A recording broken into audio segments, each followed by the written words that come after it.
لبيك اللهم لبيك لا شريك لك لك لبيك إن الحمد والنعمة لك والملك لا شريك لك.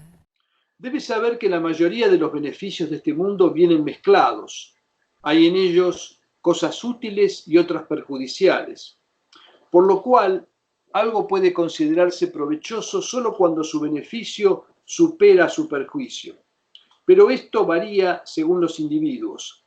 Por ejemplo, la riqueza en una cantidad adecuada es más beneficiosa que perjudicial, pero si excede lo suficiente para afrontar las necesidades de la vida, puede ser más perjudicial que beneficiosa para algunas personas. También hay personas en que incluso muy pocos bienes son perjudiciales. Y la razón de esto es que la codicia por obtener más los domina, conduciéndolos a la desobediencia y el pecado. Y si no tuvieran nada, no codiciarían más. Está también el caso de la persona virtuosa, la que no resulta perjudicada por el exceso de riqueza porque la empleará para ayudar a los necesitados. En síntesis, como puedes ver, es posible que algo sea al mismo tiempo una bendición para unos y una desgracia para otros. Esto es muy breve, pero es muy importante reflexionarlo. No hay una cuestión general, ¿sí? No hay una actitud general para todo. Hay que considerar el tema de la cesis, por ejemplo, o el tema de las posesiones materiales, es muy diferente dependiendo de las personas. ¿Mm? Y lo mismo pasa con otras actitudes. Hay que considerarlas en función del carácter de cada uno. El conocimiento es el sumo bien y la ignorancia el sumo mal. Lo bueno y lo malo en relación con el tiempo y sus consecuencias. Es preciso saber que aquello que la gente considera bueno satisface al menos una de tres condiciones. ¿Es actualmente agradable?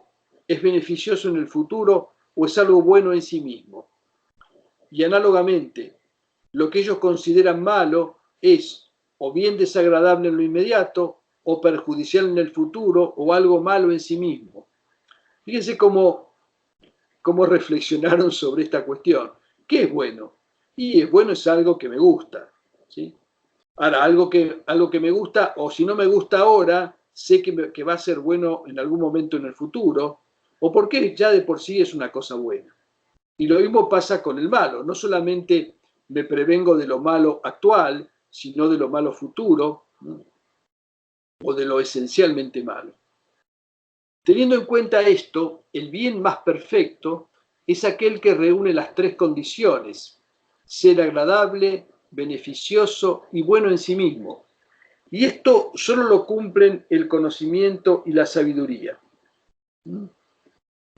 Esta particularidad, es decir, tener esas tres condiciones: ser actualmente agradable, ser beneficioso y bueno en sí mismo, y que sea bueno para el futuro.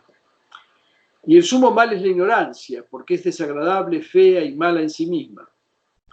Debes saber que nada es más placentero que el conocimiento, pero solamente para las personas cuyo corazón no está enfermo, y que la ignorancia es dolorosa y desagradable al mismo tiempo. Quien no sabe algo y quiere saberlo, siente el dolor de su ignorancia.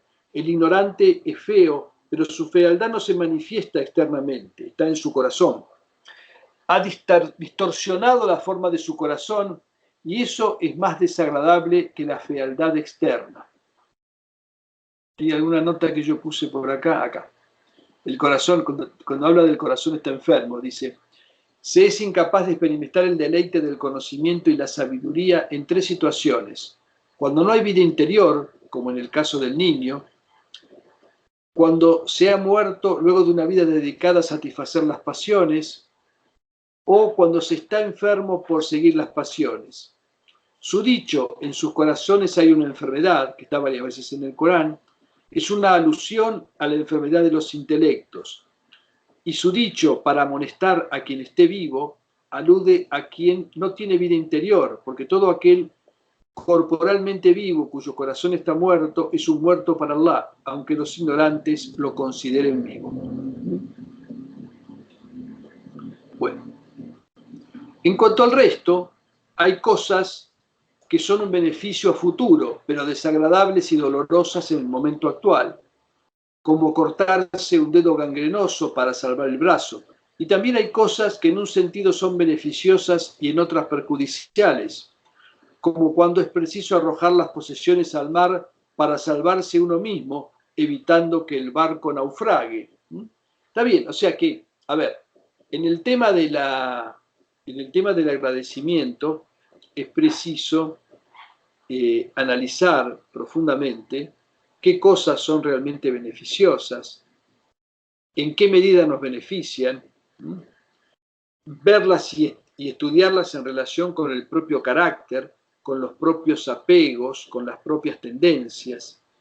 Esa es la manera de estudiar los beneficios.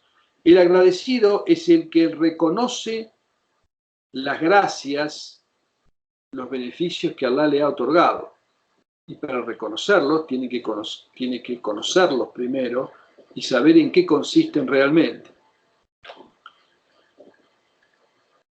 Bueno, los distintos grados de deleite y placer en relación con las bendiciones. La gente afirma que todo lo agradable y placentero es una bendición, pero el placer o deleite tiene 3 grados.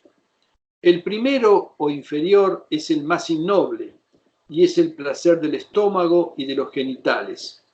Es lo que la mayoría conoce y aquello de lo que más se ocupan, pues casi todo lo que hacen tiene a esos placeres como objetivo final. La prueba de su bajeza es que se trata de un deleite que el ser humano comparte con los animales y en el cual estos lo superan, porque la capacidad para comer y copular de algunos animales excede con creces la del hombre. De hecho, las moscas, las hormigas y los gusanos se equiparan con el hombre en esto, y si un ser humano tiene como único objetivo este tipo de placer, su categoría no supera la de los insectos. O sea, el primer placer, lo primero agradable, es lo más ínfimo en el hombre, ¿sí? Lo que tiene que ver con sus pasiones básicas que comparte con los animales. El segundo grado es el placer que se deriva de la victoria, del liderazgo y de superar a los demás. Aunque es algo más noble que el placer de la comida y del sexo, es todavía algo innoble porque también se comparte con algunos animales, no con todos. Entre leones y leopardos, por ejemplo, impera también el orgullo ante la victoria, el liderazgo y la derrota de los demás. El tercer grado es el del placer que producen la razón, la sabiduría y la gnosis de Allah Ta'ala y de las maravillas de su obra.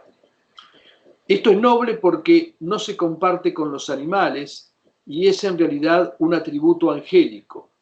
Más aún, son atributos del Altísimo. Quien solo encuentra placer en estos atributos es perfecto, y quien no encuentra ningún deleite en ellos es totalmente imperfecto como ser humano.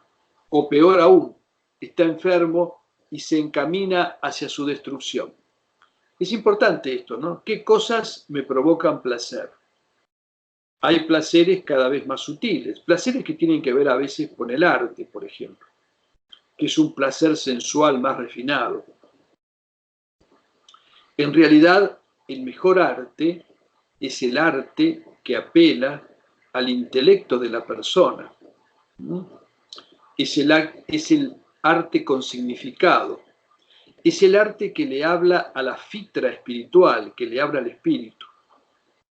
Cuando una obra de arte más le habla al espíritu, más supera, digamos, las limitaciones de las modas y las costumbres culturales. Por ejemplo, esas hermosas mezquitas que tenemos en el mundo islámico digamos, despiertan la admiración de cualquiera que las ve, independientemente de su religión, por la belleza que encierran y el objetivo de esa belleza, la manera en que están decoradas. La caligrafía en el Islam es un arte que transmite significado, porque transmite palabra, sobre todo, palabra de una manera bella, bellamente representada. Lo mismo pasa con la decoración geométrica y floral, que es tan común, digamos, en las paredes de las mezquitas, de los santuarios, etc. Y lo mismo ocurre con la música también, ¿sí? Con la música sagrada. La música puede servir para desviar o puede servir para encaminar cuando se la utiliza como soporte del recuerdo de Allah. La mayoría de los creyentes están encuadrados en dos clases, o sea, obtienen placer de sus atributos sublimes y también de los otros, como ser del liderazgo y del deleite sensual, y se dividen en aquellos en quienes predomina el deleite de la gnosis, que vela y oblitera a los demás, conduciéndolos a la perfección, y aquellos en quienes prevalecen los otros placeres que están más cerca de la imperfección. Acá hay una distinción que hace en el Ijía, que es importante. El autor habla de 4 clases de corazones. El corazón de quien solo ama a Allah Ta'ala y no se directa más que con el incremento de la gnosis y la reflexión. Después está el que no conoce en absoluto lo que es el placer de la gnosis ni lo que significa la intimidad con Allah y solo encuentra placentero el prestigio, el liderazgo y los placeres carnales. Aquel en el que predominan los estados de intimidad con Allah y el placer de la gnosis, interrumpiéndose a veces con el retorno a los deleites humanos habituales, y el corazón en cuyos estados predominan los deleites humanos, interrumpidos a veces por algún estado en el cual se goza del conocimiento y la gnosis. Y luego concluye que los corazones de la primera y segunda clase son excepcionales. Uno porque ha trascendido completamente este mundo y el otro porque está lleno de él. O sea, alguien que ha trascendido en su placer, su corazón se ha desprendido de todo este mundo, es sumamente raro. Y un ser humano que solamente esté preocupado por los placeres del mundo y no sienta ningún placer por alguna otra cosa un poco superior, ¿sí? De un grado un poco más elevado, también es bastante raro. En el medio estamos todos nosotros. En la tercera y cuarta clase, las dos que menciona en la alquimia, las que menciona arriba, es donde es posible dar la batalla por inclinar la balanza hacia la perfección. Bueno,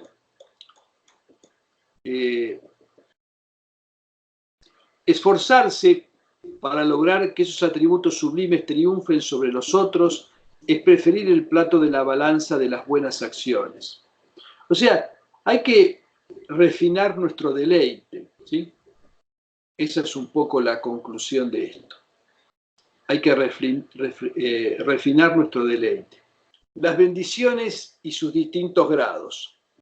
La bendición de la felicidad espiritual en el más allá. Debes saber que la verdadera bendición es la felicidad espiritual en la otra vida y que es un objetivo en sí mismo cuya obtención incluye 4 cosas. Una eternidad que no se extingue, una alegría que no es empañada por ninguna tristeza, un conocimiento no disminuido por la ignorancia y 4, una riqueza no afectada por ninguna pobreza posterior. Todo esto, en suma, solo se consigue contemplando la presencia señorial, que es un deleite que no cesa ni aburre. Esta es la verdadera bendición, o sea, la nima hakikia. Y todo lo que consideremos una bendición en este mundo es un medio para llegar a eso y no un fin en sí mismo. Por esto es que dijo el mensajero de Allah, la aisha y la aishul akhira.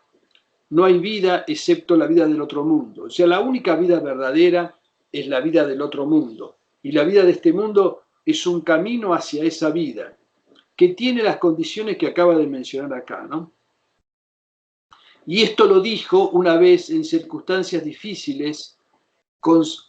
Esto es uno de los ejemplos, este hadiz sigue, y tiene como una cierta rima, digamos, y lo dijo para consolar en ese momento, cuando estaban cavando el Handak, o sea, ese pozo que circundaba Medina para proteger a la ciudad, cuando se dio la guerra de los coaligados, también llamado la batalla del Foso. Y otra vez lo dijo en el colmo de la felicidad durante la peregrinación de la despedida, cuando había completado su mención en este mundo, y la gente lo rodeaba contemplándolo mientras él estaba montado en un camello. Le estaban preguntando por los actos de la peregrinación, y cuando terminó pronunció estas palabras para que su corazón, o sea, en el momento más álgido de su logro en este mundo como profeta, en la peregrinación de la despedida, cuando se había cumplido todo lo que Allah le había prometido, él se recordó a sí mismo esta cuestión, ¿sí? Para que los placeres de este mundo, los logros de este mundo, no lo desviaran de otro. Y cuando escuchó que un hombre decía, suplicando, Alá, te pido el sumum de la bendición, le preguntó, ¿sabes cuál es el sumum de la bendición? No, contestó el hombre, y él afirmó, el sumum de la bendición es entrar al paraíso. Bueno, y acá dejamos. El Islam no es la religión del futuro, el Islam es la religión eterna, es el din de la fitra, del ser humano, es el din de los profetas anteriores a Muhammad, que dicen en el Corán somos musulmanes. No hay dos din, ¿sí? Hay un solo din que es el din de la fitra, que todos han seguido, aunque después sus disposiciones puedan variar, y es el din que se adapta naturalmente a la naturaleza humana. El profeta Muhammad está claramente definido en el Corán, ¿no? De muchas maneras, inclusive delimitando bien su función. No me animo a definir al profeta, ¿no? Lo han hecho los poetas, lo han hecho los auliyá. Yo creo que la esencia del Nabi alayhi salatu wasalam es que él es la primera luz manifestada por Allah. Es en realidad el alfa y el omega. En realidad todo lo que está por debajo de él es una expresión de su realidad. Por eso cuando le dijo el profeta a Jabir al-Alladi, antes de que fuera creado Adán, ya existía la luz de tu profeta. Y ese es un secreto importante si uno lo medita, ¿no? En realidad, como que toda la creación, todo lo que existe, de alguna manera, está justificado por su existencia. Es simplemente el peso de la fe y el peso de la certidumbre que se ha ido sumando con los años y que me ha ido dando pruebas. Entonces eso sí es lo que me permite ver la enfermedad como una contingencia más de este mundo, digamos, que todos padecen y yo no la estoy pasando todavía, por lo menos tan mal en ese sentido, ¿no? La experiencia de la muerte es claramente una experiencia central.